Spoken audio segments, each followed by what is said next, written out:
It's Tattletale. Yeah, she's definitely my love interest here. Yeah, love her. Now, are you shipping her with Taylor or with you? I don't know. You don't know yet.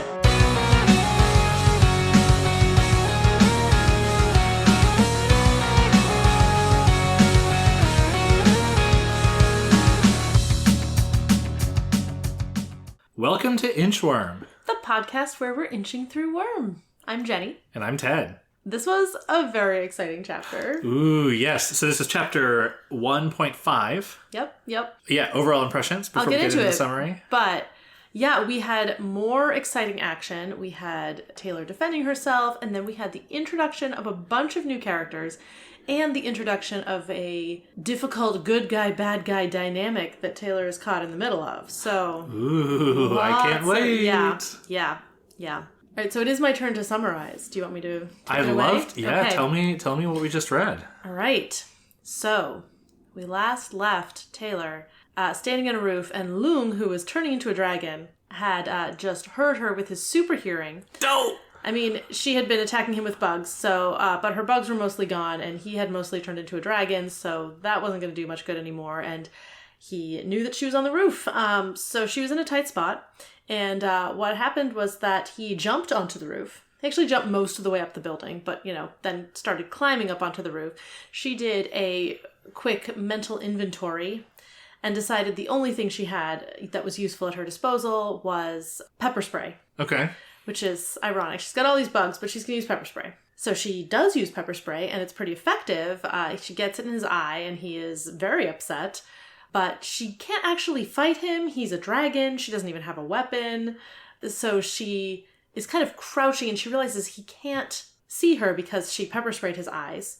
And she's not moving, so he can't hear her. So he's like spraying her with fire, but he doesn't know where she is, so he's not hitting her. But they're in this really tense stalemate where she doesn't know how she's going to get out of this.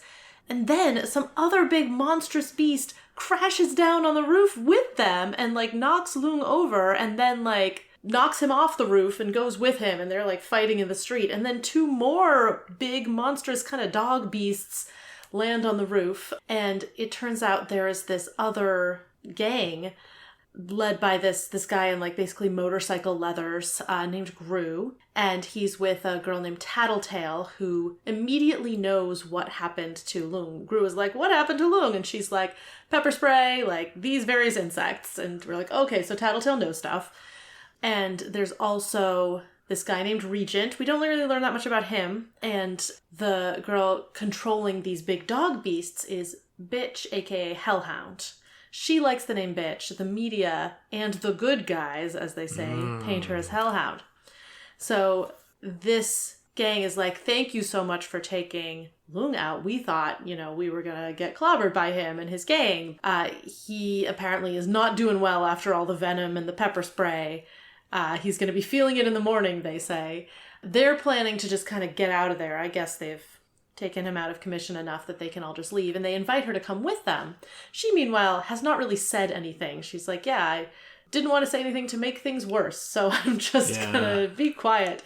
And they're like, so do you want to come? And she's like, no. And Tattletale is like, okay, but you really did us a solid taking out Lung, so take our advice, like, don't hang around here. They see two bad guys duking it out. They're going to come down hard on both of you, the good guys, when they show up. So they leave, and Taylor realizes, okay, this is another group of supervillains. They think that she is a supervillain. And also, these are all clearly teenagers. These are the children that Lung was going after, and the children that she risked it all to rescue, as I predicted. Well done. Of course, I did read this section years ago, so I possibly remembered something. You probably forgot and predicted it perfectly. It's just my predictive powers. I mean, it was pretty clear that it wasn't going to be real children, because why would that be the case? But right. Rival gang. Amazing. Great summary. Thank you. I think you sort of said it, but the good so-called good guys are allegedly on their way. I think that's why this group takes off, right? So like they'll be here in like less than a minute or something like that. Right. Yeah. Right. So it's another sort of cliffhanger-y. Oh, yeah, she is still in trouble here. Right. Right. If she sticks around, will she get framed as a bad guy or whatever she's worried about? Amazing. Yeah. So much good stuff. I feel like this is the... Things are really picking up. Yeah, things are really picking up, and this is sort of the climax of the arc, I think. Oh, okay, nice. Because we only have another chapter or two. Oh, nice, okay. Gestation is almost complete. Exactly. I guess, I don't necessarily need to give you how many chapters are left type of things, but yeah. Yeah. This is like a climactic chapter. We get some really good action. We get some... I love the sort of character snippets that we get, even though we only spend a moment with all of these new characters. Oh, it's really but they're introduced very vividly. Yeah, exactly. And we get to see Taylor doing some really fun, like, I don't even know what the word for it is. It's sort of where you have your limited inventory and you're basically exhausting its possibilities. What's so satisfying about those, like, kids are on their own with only $7 and they have to cross all of New England stories kind of thing. Like, how are they going to use their limited resources and, like, stretch them? Like, that's always such a fun mental exercise. And, like, Taylor really goes through that in detail. Yeah, exactly. In this chapter. Well, we also got an answer to one of our questions from the last episode. Why does she have the chalk dust? Yeah. Turns out she doesn't think highly of that as an inventory item. Yeah, she saw it in the store, was like, oh, maybe I can throw it on invisible people. She has gloves, so she doesn't need it to, like, keep her hands from being slippery. But, I mean, maybe I can throw it on invisible people is an awesome idea. Yes. But, like, how often does that come up? But like, now she knows that she could find invisible people with her bugs also. Oh, right, of course. I really enjoyed her realizing, like, oh, that was kind of a stupid purchase. Like, it's just such a fun... I want to say, like, almost, like, unnecessary, but in a good way character beat, where, like, she's not perfectly efficient as a character. She does stuff that doesn't work out. Yes. And it helps, I think, because the pepper spray ends up being the thing that turns the tide of the battle here, right? Like, if she hadn't had that, she probably would have been killed or injured in a terrible way, or it would have been much worse. So it's realistic to have her have the thing that saves her, and also have but some not having been stuff. Perfect along the way. Like, it feels really real. That's a great point. So she doesn't use her EpiPens, doesn't use her chalk dust, but she does use her pepper spray very effectively. And one of the things that I love about that is that between the past chapter and this one, we really get a sense of, like, Taylor and Lung going after each other, like Cape versus Cape, and the way that Taylor's powers were good with the element of surprise, but now that, especially since Lung gets stronger and stronger, and now her power is basically useless. Right, she actually doesn't use her powers at all in this chapter. Right, and so the fact that she ends up winning, if you want to call this a total win. Getting out. Right, the fact that she ends up winning, or at least surviving long enough to get bailed out by the mutant dog, or, whatever we want to call it. It's a testament to her clever thinking that has nothing to do with her powers. Right. And I would imagine if Lung were generally better prepared for this sort of thing, Taylor wouldn't have stood a chance against somebody with that level of power. Like, if Taylor had Lung's power, I feel like she would never get faked out in this way. Like, she would have goggles. She would have, right? Like, it feels like the thing that she is good at is, like, this. That's a good point, because, like you said, she's not perfect at it yet. She didn't really know what kind of thing she'd be facing, and I feel like she really went off, precipitously, where she's like, I just have to stop them now. And I was like, just at least follow and see what's going on with these so-called children. Yeah. But she did act quickly, but we've seen this preparation, and then she also stayed relatively cool under, like, fire, literally. Yeah, absolutely. I'm so glad you brought that up, because it's not something that she comments on. It would be even weird. It would be weird for her to say, oh, I'm acting so coolly under pressure, unlike how I could be, like, kicking and screaming. I don't know that it would be that weird. Right, it is interesting. There's, like, if I was in that situation and Dragon Man was attacking me, I would just, like, scream and die. There's no way. And she starts, like, going through her inventory, which you might do. You might start, like, scrabbling for, like, what do I have? Yeah. Oh, I said that her powers don't come into play, but she is saved from the fire largely by her suit, which she made from the Black Widow silk. Very fire resistant. Yeah. So that was actually key. Yeah. No, that's a good point. And that's also part of her prep. But I guess the thing that I love, and I might have already said this, but I'll say it again more succinctly, is sort of the fact that Taylor's preparation carries the day, and it's not really either her power or Lung's power, like beating each other in a rock, paper, scissors or anything. Yeah, the fact that not. it comes down to like something that feels very much part of her character is so much more satisfying than just like, and there's so much more potential in that kind of fight throughout the story, because it means, I mean, that's the best kind of fight to like read and write about, like where it's the powers, but also you have to use them in clever ways, and you have to be it's honestly, it's almost, she sort of she does have a power, but this victory is very much like it feels like a Batman victory, right? She has her utility spine pouch, and she might not have stocked it with enough things, but she does manage to. Speaking of people who can't fly, so she has this whole thought. She's like, okay, well, I haven't taken physics, but I'm pretty sure there's no way I could call enough bugs that I could like jump off the roof and have them bear me to the ground. I think that's true, especially within the time frame she was working on, because like bugs aren't that fast, and she just killed a lot of the ones in the area. She doesn't have like a huge swarm in reserve. But I now do want to see her figuring out how to use bugs to fly. Amazing. And I bet she will. Amazing. Because like she can probably use like dragonflies, you know. If she gets a big enough swarm of relatively strong insects. Yeah. I don't know. I don't really know the science of that. Maybe there's just no way, but... Yeah, that's awesome. I think that's great. A little bit of Chekhov's Taylor uses her bugs to fly. No, exactly. Yes. No, okay, so we've seen it's not insects. It probably doesn't extend to, like, bats, even though bats are coded somewhat similarly in some people's minds. I wonder, the way Taylor's power works is... Like, would it already be obvious to her if she could control bats? Because, like, bats are around in the same way that the bugs are around. Yeah. Or is it sort of a more exploratory thing? Like, I don't know. She might one day notice, oh, I thought this was a big bug, but it was a bat. You know, oh, right. If she is thinking about them as sort of big bugs, does that make a difference? Right. Yeah. But that'll be interesting. Certainly no evidence. She listed out sort of the things she can control. Insects, spiders. Yeah, I mean, I wouldn't expect centipedes. a bat to be included. I think it's just too big and too... too much of an obviously complex mammal. Right. It doesn't control birds either, you know. Right. Yeah, I just thought it just seems so unfair that Lung's power can let him leap almost 2 stories into the air across the street. Taylor says. And Taylor's power does not let her fly. It's so unfair.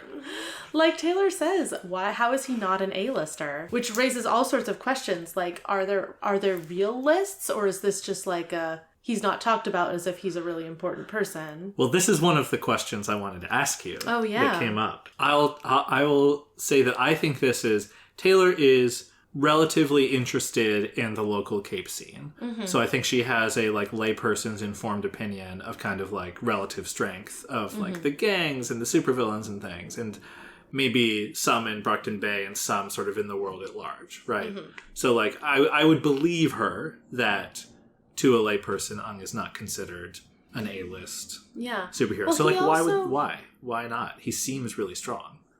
Well, she didn't know the extent of his powers. Yeah. Like, there were rumors about it, but she didn't really understand that he turned into a dragon. Yeah. She was like, yeah, they say his power gets stronger the longer he fights, and like maybe he can fly ? Yeah. But I bet, like we were saying, I think last time, like capes don't advertise their powers, especially if they're, you know, trying to do shady things. They don't want their enemies to know what they can do. Okay. So I think maybe playing a bit of a long game. So I think there's partially it might be that people don't know what his power is. There's also like being individually very powerful is not necessarily the way to be most, like, to have the greatest impact. Right. Like, someone, like, I don't know the extent of Tattletale's powers, but, like, someone who just knows things would be potentially more powerful. Like, you know, kind of a Professor X type would be incredibly powerful. Like, someone who can manipulate people, like, influence people, like, terrifying. Yeah, like, this, absolutely. He might be an extremely physically powerful individual, but, like... Those just aren't the types of powers. Right, he can't, like, super speed and, like, you know, he can't travel through time. Like, he might... His power is probably relatively limited in scope. Like, you know, having a gun is also effective in that way, you know? Yeah. Interesting. So it's not really... it's not as much a knock on Lung that he's not A-list. It's just that there are other powers that are so much scarier and more powerful. Right. And she's thinking, like, specifically this person on a rooftop with me, but, like, that's such a small scope. Yeah, yeah. So, I don't know. I mean... this would be if we see more of Lung, this would be fun to theorize about more. I'll offer 2 data points that came to mind when I was thinking about this. One is, I think, the same thing I said earlier, that Lung gets got by Taylor in a way that, like, makes me think maybe he's arrogant. Maybe he's just not that interested in planning. Yeah. You know, like, he might sort of be He doesn't use his power as well as he's not optimizing. He probably likes fighting, but it doesn't seem like he... doesn't think big enough. He might not be thinking big enough, or at the very least, he's not forward-thinking enough to expect that someone might come for him on a random Sunday night or something. Yeah. I mean, he was looking for a fight with this other gang, and he, I guess, presumably thought that he could win. But that takes me to my second point, which is that I felt like Gru's reaction was like, oh, wow, you're super impressive because you basically took out Lung. Yeah. But he was also kind of like, he was saying, you did us a favor, Taylor. But he wasn't saying, oh, we would have died if it wasn't for you, and you're so strong. That's right? true. Like, they were prepared for this fight exactly. and So, thought like, they might win. It kind of makes sense that based on what these in-the-know villains think, they sort of agree with Taylor's assessment that he's not. Maybe he is strong in a one-on-one fight, but there's something limiting there. Yeah. I mean, I do hope, this is just in the context of, like, the superheroes of our real-world media, I am expecting there to be a Superman-style cape, just because that's such an iconic type. Yeah, yeah. And that is, you know, probably slightly dialed up, but that is, a lot of the Superman's powers are the powers that Lung has. I mean, he has, like, the laser eyes instead of fire, but, like, you know, the sort of flying, invulnerability, strength. He has those to a greater degree, and he also has the super speed. But what I said about, like, a single, very physically powerful individual might not be able to have that kind of impact. Like, I do hope we'll see someone who does think he or she has that impact. I mean, probably he. I feel like that's the kind of arrogant character I want to see. Yeah, interesting. That'll be a fun thing to come back to. That reminds me, I sort of was surprised, rereading this, how much Taylor almost won. Because in my head, the story goes, Taylor gets into a fight with Lung over her head and gets bailed out by this other gang. That's kind of the big picture narrative I remember from this arc. And then, so Lung gets knocked off the building by one of Bitch's dogs. And then Gru, like, peers over, Tattletale gives him the rundown, and Gru's like, wow, like, good job. You like, he's basically, you know, like, he's not moving so good. Like, you really, that stuff you pumped into him is, like, knocking him out. So he might have been fronting a little bit. Right. And so the fact that even though he almost took Taylor out, he almost killed Taylor, he might have keeled over from the venom a minute later, right? And if she had had more bugs or gone a little harder earlier, she might have actually won without any help. And that, I mean, you know, maybe Gru is just kind of talking Taylor up to Taylor for some reason. Like, I don't know. But my takeaway was like, oh, wow, she actually, you know, did really well against this not A-lister. Yeah. Yeah.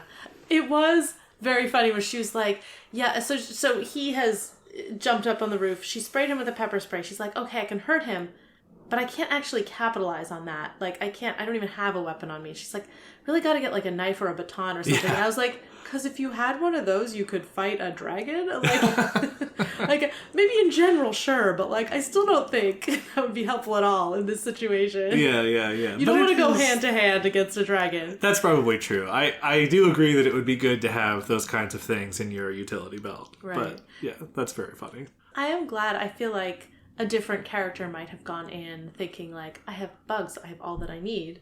And she did think about sort of the utility belt. It's, I mean, a very limited one, and she needs to add to it, but, like, yeah, again, what we were saying about her preparedness. Right. And, I mean, we didn't see it, but she spent months training. She's been going on runs. She made a costume. Yeah, it's all very satisfying procedural stuff. The thing where she, like, got some of the measurements wrong and had to, like, redo a chunk, it just, like, would have killed me. Oh, my gosh. She's very patient. Yeah, I want to talk about these new characters. I was wrong about several powers. Well, one power. We only know 2 of the powers so far. Yeah, exactly. A couple more things about the fight, though. I really love the super tense writing when she's curled up on the roof, like the standoff with Lung, where he's basically sort of like shouting at her, like, reveal yourself, or, you know, I think he's actually just shouting motherfucker, but... yeah, the first F-bomb, so and she's just curled up there, like, flames are just, like, washing over her, you know, like, which hurts, but, like... I feel like her hair would catch on fire. Yeah, yeah. Well, she thinks about it, and she gets lucky or whatever. But I definitely felt the sort of, like, yeah, she's completely trapped here. Yeah. I was wondering, like, you know how... the thing you see in movies, like I feel like the Hobbit movies really did this, where it's like the flame goes by you, but you hide behind a thing, so it just like passes by you. But like radiant heat is such a thing. I'm surprised that her costume, which like, you know, covers her, but like isn't like airtight. Like it's not keeping the flame out. Yeah. I was surprised that the costume was as effective as it was. Yeah. But Lung isn't necessarily... It seems like he's sort of like exploding out with sort of blasts of fire rather than just like turning the roof into an oven. It's not like a torrent of fire. Yeah, right. But, yeah. I certainly would be surprised if she's not burned. I also love, I think my visual moment of this chapter is like right after the dog tackles Lung. Just like the image of, he's like an 8-foot beast covered in scales, right? He's got like one eye swollen shut from being stung, and then the other eye is just like, you know, molten. Pepper sprayed or whatever. And then this like creature is like, it's a van-sized dog that Taylor initially describes as a lizard tiger that is made of like muscle, right? Like it doesn't have like fur or anything, right? It's like a muscle and bone mutant van-sized monster. So, like, Taylor is, like, probably an average height teenage girl. Lung is now 8 feet tall. And then this thing is the size of a van all on, like, a normal rooftop. It's very awesome. I was into it. So, what does it say about Taylor's father that he got her the pepper spray? I really like that detail. Oh, I mean, I think it says that he doesn't know about her power, which we already suspected. Certainly, she talked about how she's hiding her costume in the basement.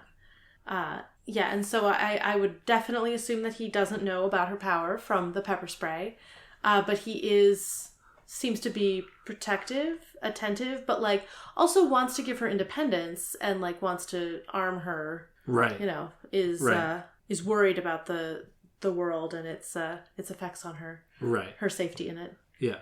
Nice. So then later in the chapter, Taylor gets rescued. Oh, yeah. Okay, so we have the new gang. We didn't learn a gang name, right? No. Okay. I mean, I'm assuming they're called the Children. The Children, yes. Capital T, capital C. First impressions or other reactions? They seem cool and fun. There was someone in motorcycle leathers, but it wasn't Bitch. But she had a really cool outfit, too. Okay, so I'll go through kind of a description of the different characters. And you can tell me about their vibe. Okay. So the first one that is described is Gru. His voice was deep, masculine, but muffled by the helmet he wore. He was dressed entirely in black, a costume I realized was basically motorcycle leathers and a motorcycle helmet. The only thing that made me think it was a costume was the visor of his helmet. The full-face visor was sculpted to look like a stylized skull. It was as black as the rest of his costume, with only the faint highlights of reflected light on the surface to give a sense of what it was. Okay, menacing. If he is a teenager, as she suspects, you know, he's probably trying to look older than he is. We didn't learn about his power. No, we didn't. Did we learn, like, is he in charge, or is he just the one who's talking to her? He sort of seemed to have that vibe, but... leader vibe. I don't remember anything that they said within them. He certainly seemed to be more in charge than Regent, because of the way they interacted. I'll read you Regent's description next. Sure. He was wearing a white mask, not quite as decorative or made up as the ones I associated with the carnivals in Venice, but similar. He'd placed a silver coronet around his short black curls and wore a ruffled white shirt with skin-tight leggings tucked into knee-high boots. The outfit was very Renaissance fair. He had a build that made me think more of a dancer than a bodybuilder. Nice. He's definitely coming off as like, spoiled rich boy vibes, which he's probably not rich. That's just kind of the aesthetic. I'll read you. And we still don't know his power either. No, yeah, we didn't hear anything about his power. We didn't really learn anything about him except this description and this. That's like the only thing he does. Did he like mouth off to Gru, or like he said something sarcastic, I don't remember exactly what happened, but yeah. And the description of Bitch, aka Hellhound. She wasn't in costume unless I counted a plaid skirt, army boots, a torn up sleeveless t-shirt, and a hard plastic dollar store Rottweiler mask as a costume. I love it. Love her attitude. That's what I expected out of a character named Bitch. And correct me if I'm wrong, but I don't think she once talks or interacts with Taylor at all. No, because she's like... Possibly because she's too involved in whatever's going on. I thought she was on the ground, but she's not. The dog is on the ground. Yeah. We do know something about her power. Oh, yeah. What do you think it is? Well, so she definitely controls in a sort of animal handling way these giant beasts. I like, these beasts don't seem to be naturally occurring, so I assume she somehow created them. Interesting. I'm not sure how that would have happened. Like, is it like a mad scientist type power? Yeah. Opens a portal to hell. Does she give birth to mutant dogs? Yeah. Does she turn regular dogs into these mutant dogs? Yeah. There's a lot of... Yeah, she could be kind of summoning dog demons from another dimension. And I think Taylor commented that they were not identical dogs. That's right. They had similar, recognizable characteristics. Shape. Yeah. And last but not least, unlike Regent, who was last and certainly least. Right? No, that's what it was. She was dressed in a skin-tight outfit that combined black with a pale shade of blue or purple. I couldn't tell in the dark. And her dark blonde hair was long and windblown. The girl grinned. She sounds hot. I'll give you the bit later. So this is her talking to Taylor. Someone from the Protectorate shows up, finds two bad guys duking it out. They're not going to let one walk away. You should get out of here, she said. She flashed me a smile. She had one of those vulpine grins that turned up at the corners. Behind her simple black domino-style mask, her eyes were glittering with mischief. It's Tattletale. Yeah, she's definitely my love interest here. Yeah, love her. Now, are you shipping her with Taylor or with you? I don't know. You don't know yet. I don't expect her and Taylor to actually have anything going on in the story, but I don't know. Maybe I'm underestimating the queerness of this narrative. But yeah, she seems really fun. I do, and she knows things. She knows what happened to Lung, and she knows that, at least she says, that Taylor is not being quiet because she's hurt, it's because she's shy. So there seems to be some sort of... I was going to say there was reading the recent past, but maybe it's more reading... It could be reading people's thoughts, could be sort of some ambient knowledge. I don't know. There's right. Some sort of... Right. Her power is knowing things, but it's tough but we don't know the parameters of that yet. It's tough to know what the parameters are. Yeah. I will say, so far the powers that we have seen fall along very gendered lines. Ooh, say more about that. Well, it's sort of the one male character we've seen display powers, his own body becomes very strong. Right. And the 3 female characters that we've seen, 2 of them control other beings. So their bodies are not particularly strong. They're sort of manipulating other living things. Or there's Tattletale, whose power is knowledge. And I feel like there is sort of a cliche tendency in, or just a little bit of unquestioned sexism in a lot of superhero narratives where it's so easy to give the female characters the powers that are sort of cerebral or hands-off, or what was it in Heroes where she was she healed magically, stuff that is not directly violent and aggressive with their bodies as the violent and aggressive vehicles. Right. Taylor's power is very violent, and so are these huge dogs. Right. But they are not, the women themselves are not the violent ones. They are controlling other beings that are violent. And I wonder if that is Like, I feel like that's a very easy thing to do subconsciously. Yeah. So I wonder if we'll see that continue. I wonder if we'll see counterexamples to that pattern. I wonder if it's a pattern Wildbow as an author will ever become aware of, or maybe he already is, like, who knows, at this point in the story, and actively work against, or maybe just not question. Like, I'm going to be really curious to see how that goes. Yeah, that's fascinating. It'll be interesting. I mean, I can guarantee you we're going to see more capes in the story. So I'm very interested in tracking this as we go forward. Yeah, it's also interesting, in the group of this gang, we actually have a little, like, Punnett square of gender presentation. You have the, like, classic mask and classic femme, Gru and Tattletale. Yeah, and then you have the, like, more punk, feminine guy and and the punk girl. And the punk girl. And, I don't know how Taylor fits into that paradigm. But she's an awkward 14-year-old. Yeah, she hasn't figured it out. Okay, so it's early days, but including Taylor and Lung, what's your tier list of these 6 capes? I don't think Lung is going to be very interesting. Yeah. He doesn't seem to be a strategic thinker.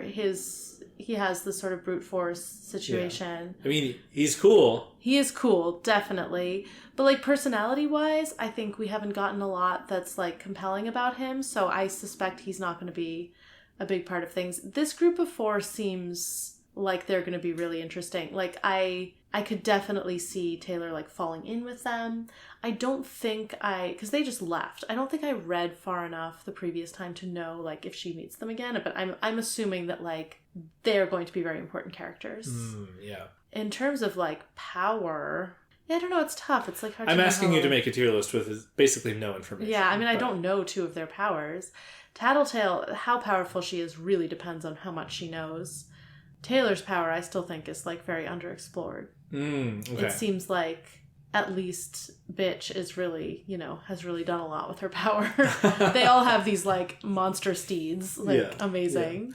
Well, yeah, and it's also, Tattletale's power does seem to be knowledge-based, and she was using it. It is interesting that they're a group of 4, and only Bitch, and to a lesser extent Tattletale, needed to get involved. Presumably the other Taylor 2 did such a good would job. have done something. Yeah. And Tattletale didn't get involved in an instrumental way. Like, she sort of interacted with Taylor, but, like, her involvement was probably like, oh, Gru Regent, whatever you guys can do, you should chill, because the dogs can handle this one. Yeah. Well, she, like, kind of knew what was going on once they got there. It didn't seem like she was able to foresee what was going to happen. Yeah. Or that she kind of knew what was happening while it was happening until they got there. So, probably relatively limited there. Oh, I didn't mention this in the summary. Tattletale asks Taylor for her name, and she says, I haven't picked one yet. So, I mean, of course she's not asking for a real name. But that's, Taylor doesn't have a And then name. they called her Bug. Which I was messing with you with in last episode. Asking you to tell me about Bug's power. Oh, no. Oh. Okay, that's just mean. Oh, I forgot about that. But you don't think Bug will stick? I think it'll stick as a nickname. Okay. But I don't think it's going to stick. I don't think it's going to be her name. I mean, I kind of feel like it has to be Worm, but also worms aren't bugs, I'm just going to say.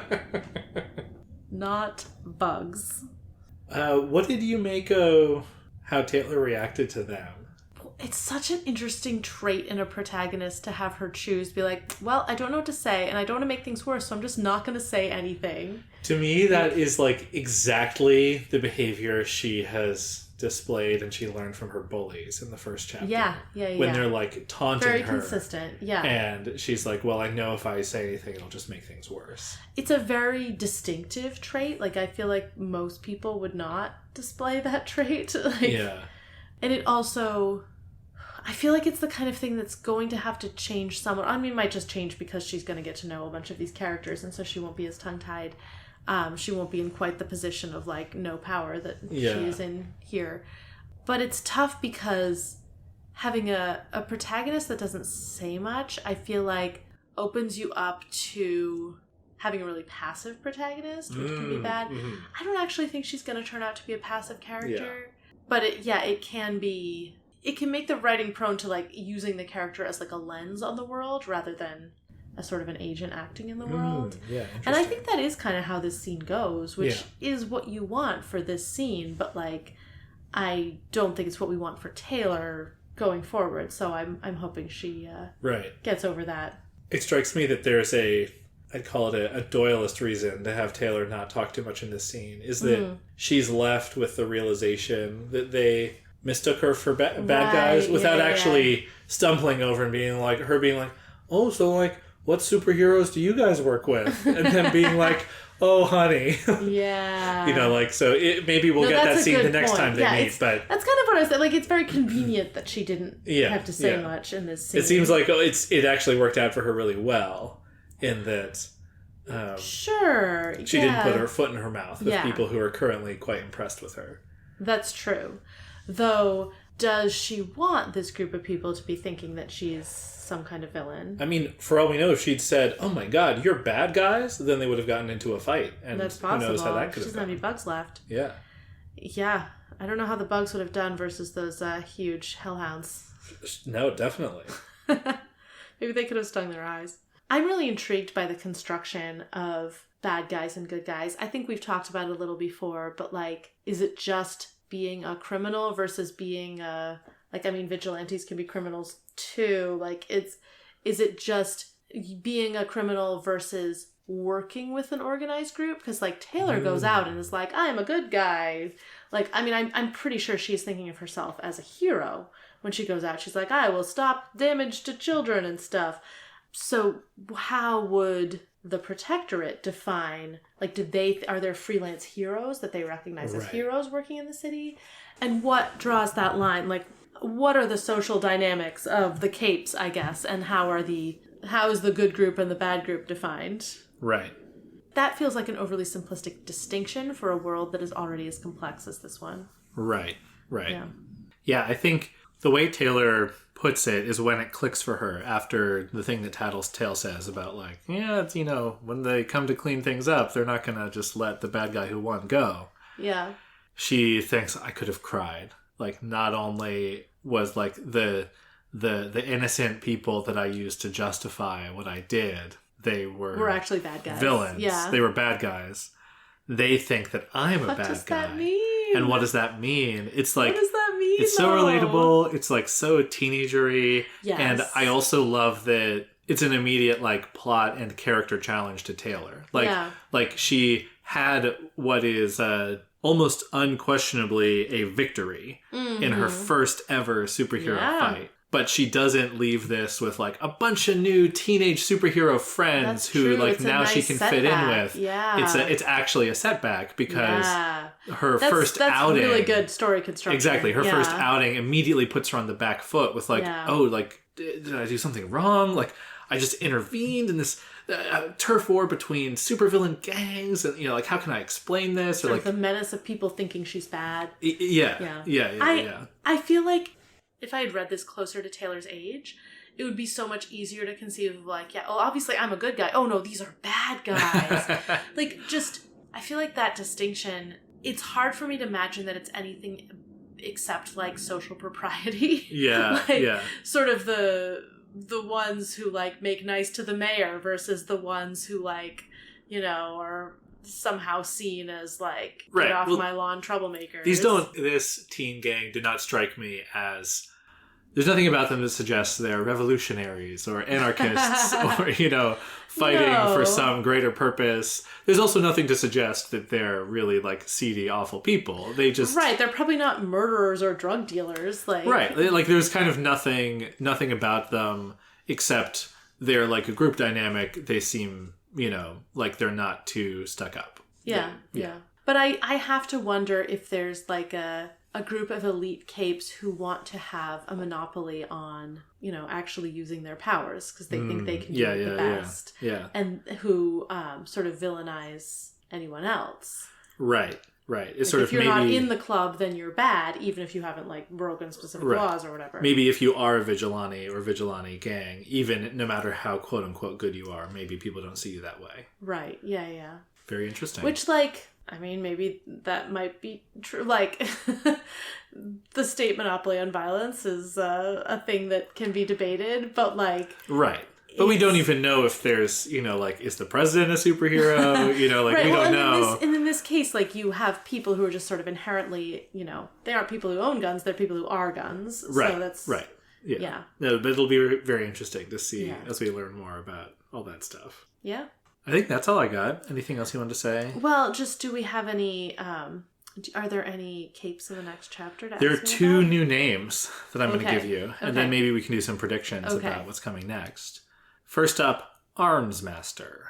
Arms Master? I mean, I can only assume...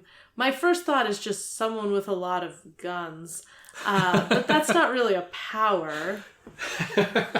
Interesting. I want it to be someone with, like, Ganesh arms, like... Someone with, like, who just can create lots and lots of arms. Very cool. Yeah.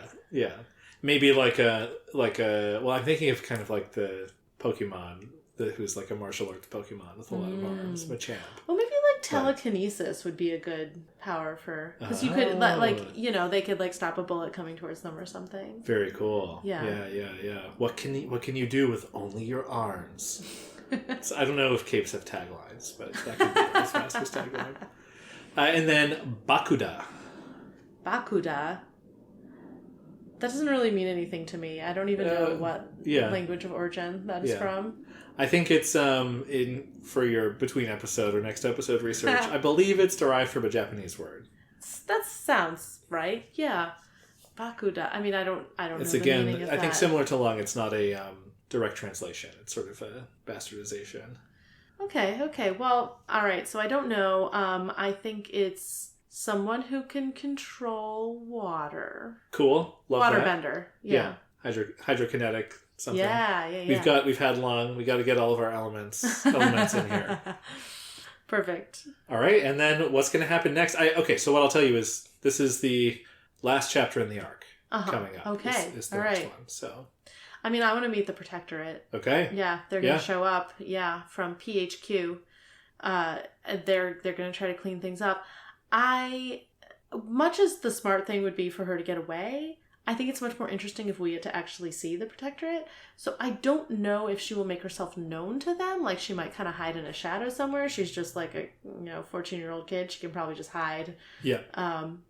So I don't know if she will actually interact with them, but I think the 2 that you mentioned are going to be Protectorate. Yeah, capes. They're the ones that show up to kind of... They heard the fight was brewing, and they're coming to check out I think the scene. they're going to take Lung into custody. He's beat up too badly to make it out. If there is a confrontation or conversation between Taylor and the authorities, how does it play out? I mean, I think Tattletale's prediction is probably a good one. Not because of her power, though, maybe. So then what happens to Taylor if she is seen to be a supervillain? I can't quite imagine that at this point in the story they would, like, take her and, like, lock her up or something. Like, I feel like we need to go back, to the bullies. We need to go back. We haven't even met her dad. Yeah.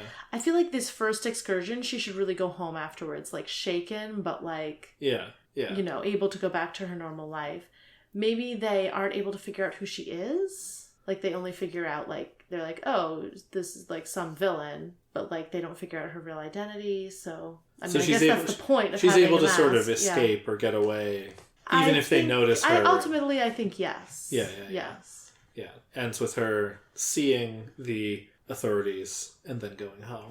Yeah, and, as we've said, like, being very disturbed by this, like, different perception of her than she was aiming for. Awesome. Yeah. Can't wait to read it. All right. Next time. Worm is a web serial by J.C. McCrae. You can read Worm at parahumans.wordpress.com and support the author at patreon.com/wildvote. Follow us on Tumblr and Blue Sky at Inchworm Podcast, or find our Discord link and any other updates on inchwormpodcast.com.